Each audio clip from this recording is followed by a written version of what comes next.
Hi everyone, हा बघा trending चाललेल्या साडीचा ब्लाऊज. त्याची लेस मी फ्रंटला लावली आहे आणि बॅकला असा पंचकोनी गळा करून त्यालाही दुसरी लेस लावली आहे. आता मला इथं स्लीव तयार करायची आहे. ट्रेंडिंगच आहे पण जरा डिफरंट वेने तयार करायचे आहे. जर इलॅस्टिक लावून मला करायची होती रेडी. इथं सेंटर काढून मी इलॅस्टिक असं ओढून घेतलं पण ते काय परफेक्ट बसलं नाही, म्हणून इथं मी दुसऱ्या स्लीवला असं प्लीट पाडून पाडून त्याच्यावर घेतलं. जस्ट इलॅस्टिक तिथे ठेवलं बेससाठी. आता त्याला इथे लेस लावून घेतली. ही लेस लावून झाल्यानंतर ते खूप सुंदर असा त्याचा लूक आला. आता ही लेस लावताना आपल्याला सिंगल दाबाचं वापरायचं आहे, कारण ह्याचे मणी फुटतील आणि सिंगल ही फूट तुम्ही वापरत असाल तरी बोट सांभाळून. आजच सकाळी शिवताना माझं बोट सुईखाली अडकलं. आता हे पहा, खूप सुंदर अशी स्लीव रेडी झालेली आहे.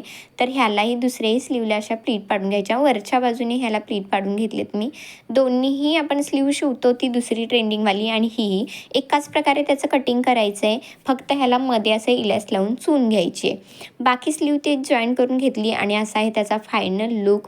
खूप सुंदर असा ब्लाऊज रेडी झाला. तुम्हाला आवडला असेल तर लाईक, शेअर आणि सबस्क्राईब करायला विसरू नका. आणि तुम्ही हे ट्राय करू शकता. सिम्पल आणि एलिगंट असा लुक आहे. लटकनही याच फॅब्रिकचे बनवलेत. आवडले असेल तर लाईक, शेअर आणि सबस्क्राईब नक्कीच करा.